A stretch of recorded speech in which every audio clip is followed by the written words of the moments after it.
शुरू करो। हम पढ़ने लगे इंटेरोक्यूटेनियस फिस्टुला। ठीक है, दो किस्म की काजेज होते हैं इंटेरोक्यूटेनियस फिस्टुला की। एक होते हैं जिसमें सर्जरी होती है, ऐसे याद रखना है, और दूसरा होते हैं जो स्पॉन्टेनियस हो। ठीक है, सर्जरी में जो मोस्ट कॉमन काज है पूरी दुनिया में वो है इनएडवांटेडली, मतलब किसी को पता नहीं लगता, इंट्रोस्टोमी हो जाती है, आंत के अंदर सुराख हो जाता है, पता भी नहीं चलता, किसी भी वजह से सर्जरी करते हैं। अडियन ऑब्स्ट्रक्शन के लिए सर्जरी होती है ना, तो कहीं ना कहीं इन्फ्लेमेशन की वजह से थोड़ा सा सुराख हो जाता है और पता नहीं चलता, और वो बाद में प्रेजेंट करता है एज अ इंटेरोक्यूटेनियस फिस्टुला। अच्छा, दूसरे नंबर पे मोस्ट कॉमन है गट अनास्टोमोसिस। गट अनास्टोमोसिस हम जितना भी करते हैं उसके बाद लीक जब होता है तो वो भी इंटेरोक्यूटेनियस फिस्टुला होता है। और थर्ड नंबर पे होता है हर्नियोग्राफी। इसके बारे में आपने नहीं सुना होगा, पूरी दुनिया में थर्ड मोस्ट कॉमन काज जो इंटेरोक्यूटेनियस फिस्टुला का है वो हर्नियोग्राफी है। गट जो होती है वो मैश के साथ जाके चिपक जाती है। ठीक है, अब पता है ये परमानेंट मैश होता है प्रोलीन का, और जब तक ये मैश नहीं निकालेंगे इंटेरोक्यूटेनियस फिस्टुला हील नहीं होगा, गट को इरोड कर देता है ये। ठीक है, ये हर्नियोग्राफी, हर्नियोग्राफी बोलते हैं वो, रेफी में रिपेयर।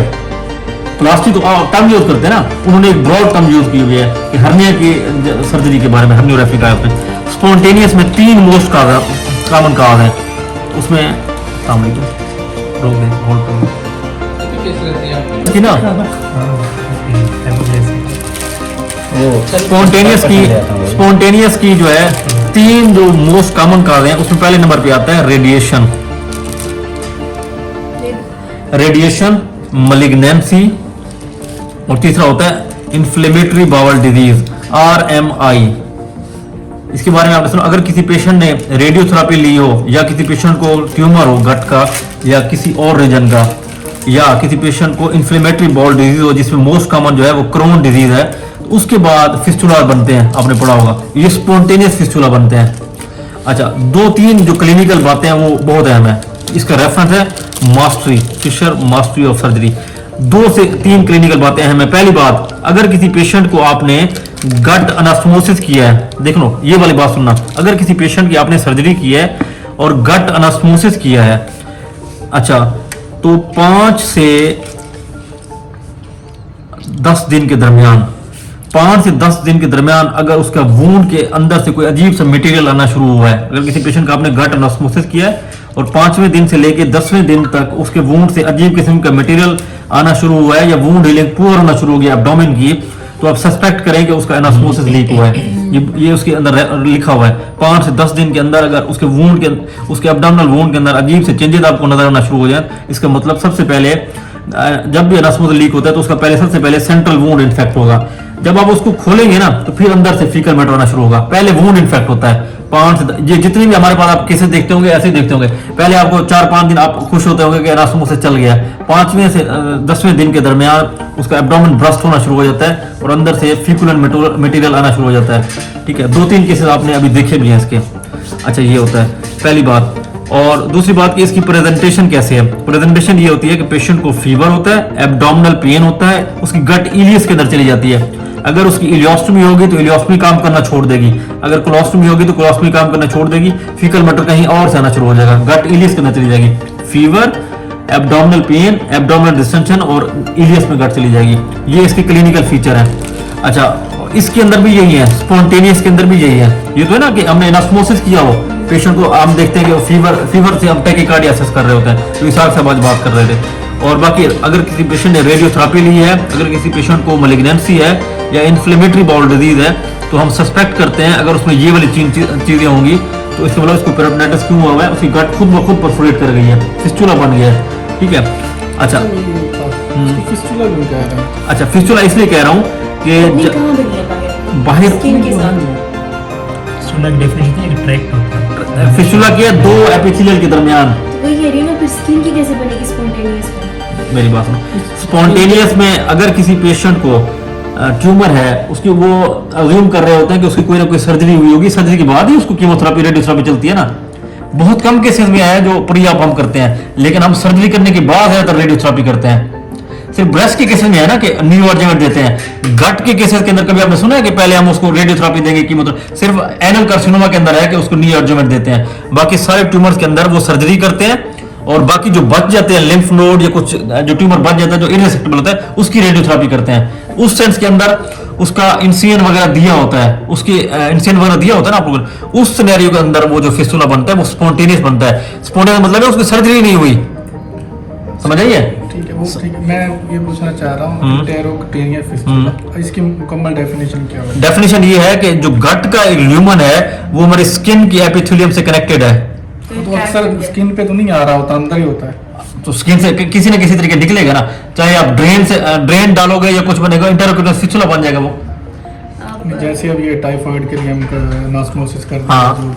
उसके बाद वूंड तो हमने क्लोज कर दिया, लेप्रोटमी क्लोज होगी, उसके बाद वो अंदर ही रहेगा ना? नहीं, अंदर नहीं रहेगा, तो ये वो बाहर आएगा, फीकल मैटर या वो कहीं ना कहीं से बाहर लीक होगा। शुरू यही कह रहे हैं सर भाई कि पहले बॉडी पहले है क्यूटेनियस क्यों कह रहे हैं?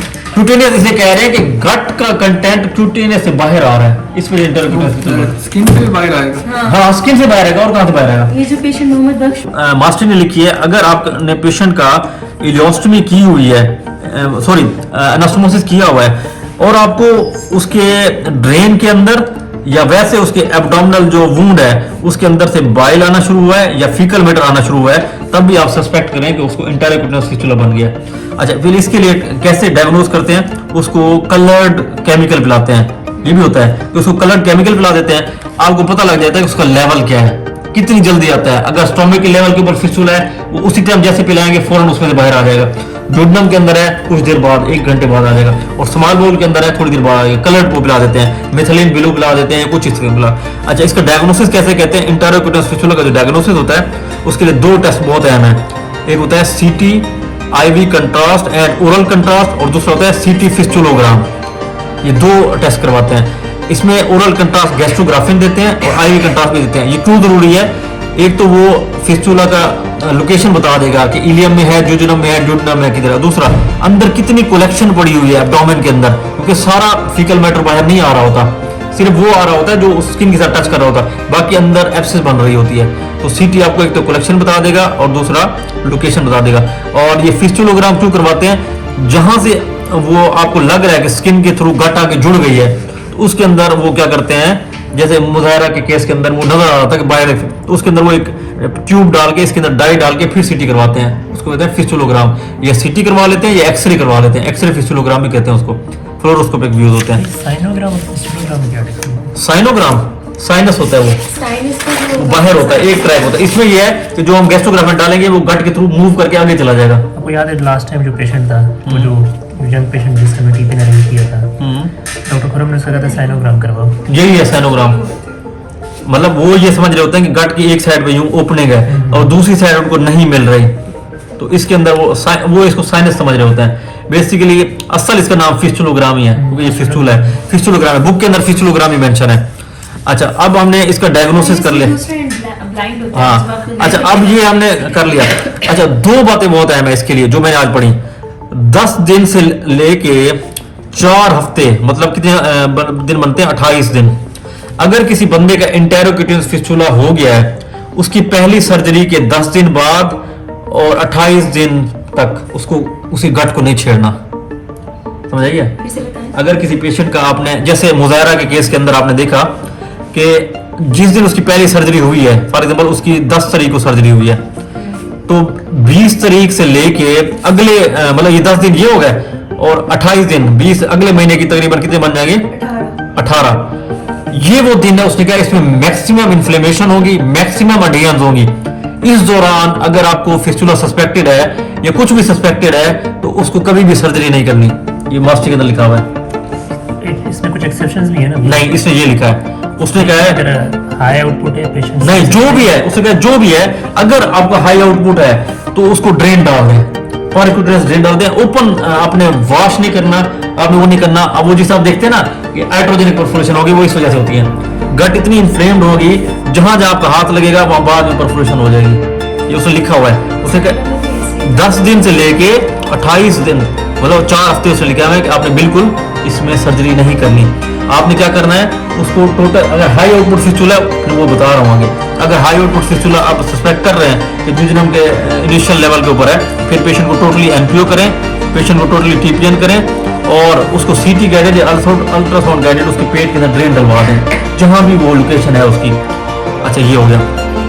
अब आते हैं इसकी मैनेजमेंट कैसे करते हैं। इसके लिए जो मैनेजमेंट है उसमें 3 किस्म के फिस्टुला होते हैं, लो आउटपुट, मीडियम आउटपुट और हाई आउटपुट। अगर किसी पेशेंट का less than 200 ml per day है, इसको बोलते हैं लो आउटपुट, और अगर 200 से 500 है तो मीडियम आउटपुट या मॉडरेट, और हाई आउटपुट होता है 500 ml से ज्यादा, 24 घंटे में 500 ml से ज्यादा होता है तो उसको हाई आउटपुट फिस्टुला बोलते हैं। अच्छा, हाई आउटपुट फिस्टुला, ये जितने भी फिस्टुला है उसके मैनेजमेंट में क्या है, पेशेंट को सबसे पहले जो है उसको आप देते हैं ओमेप्राजोल, पीपीआई देते हैं।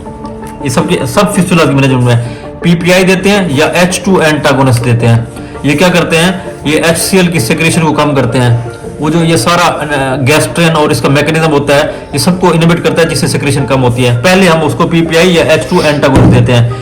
लेकिन अगर किसी पेशेंट को मैग्नीशियम की कमी है तो उसमें पीपीआई कंट्राइंडिकेटेड है, क्योंकि ये हाइपोमैग्नीसीमिया करते हैं। ये जितने भी आप देते हैं ना ओमेप्राजोल वगैरह, ये मैग्नीशियम के एब्जॉर्प्शन को रोक देते हैं, तो आपने फिर H2 एंटागोनिस्ट देते हैं, फिर पीपीआई नहीं देना। पहले नंबर पे आप पीपीआई देते हैं, और दूसरे नंबर पे आप देते हैं इसको ऑक्ट्रियोटाइड, नाम सुना है ना इसका, ऑक्ट्रियोटाइड सोमैटोस्टेरॉइड एनालॉग। इसकी उससे डोज लीजिए 50 to 250 माइक्रोग्राम पर आवर। ये आप इन्फ्यूजन चलाते हैं। ये क्या करेगा, बाइल और पैंक्रियाटिक सेक्रेशन को कम कर देगा, फिस्टुला के आउटपुट कम कर देगा।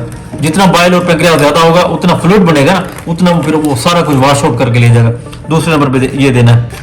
तीसरे नंबर पे आपने एंटी मोटेलिटी एजेंट देने हैं। इसमें लोप्रामाइड है, जो इसका नाम आपने सुना होगा, लोप्रामाइड इमोडियम के नाम से आता है। इसकी 32 मिलीग्राम मैक्सिमम डोज आप दे सकते हैं एक दिन में। 32 मिलीग्राम आप दे सकते हैं, मतलब कि 2 मिलीग्राम का अगर कैप्सूल है तो ये आप कितने दे सकते हैं, 16 कैप्सूल दे सकते हैं। तो मैक्सिमम डोज 32 आप दे सकते हैं इसमें। थर्ड नंबर पे आप एंटी मोटेलिटी एजेंट देते हैं, लोप्रामाइड। फोर्थ नंबर के ऊपर आप इसमें देते हैं कोडीन। कोडीन जो होती है उसने कहा कि मैक्सिमम 30 मिलीग्राम पर डे आप दे सकते हैं। इसका मतलब कि 10 मिलीग्राम TDS में भी दे सकते हैं उसमें। वैसे उसमें 30 to 60 मिलीग्राम कोडीन दे सकते हैं। ये क्या करता है, ये भी वो जो म्यू के रिसेप्टर है वो, और उनको सब करके सिक्रेशन को कम करेगा। अच्छा, अब कोडीन से भी जिसको इफेक्ट नहीं पड़ता उसके लिए फिर वो ओपियम लगाते हैं। ओपियम का नाम आपने सुना हो शायद। ओपियम क्या होता है, ये सबक्यूटेनियस लगाते हैं। इसकी डोज 5 मिलीग्राम TDS के अंदर, इसके सबक्यूटेनियस इंजेक्शन लगाते हैं TDS के अंदर, उससे उसकी सिक्रेशन कम होना शुरू हो जाती है। ये सारी जो है हाई आउटपुट फिस्टुला की मैनेजमेंट है। कोडीन किस लिए देते हैं, क्या करते हैं? एंटी मोटेलिटी है।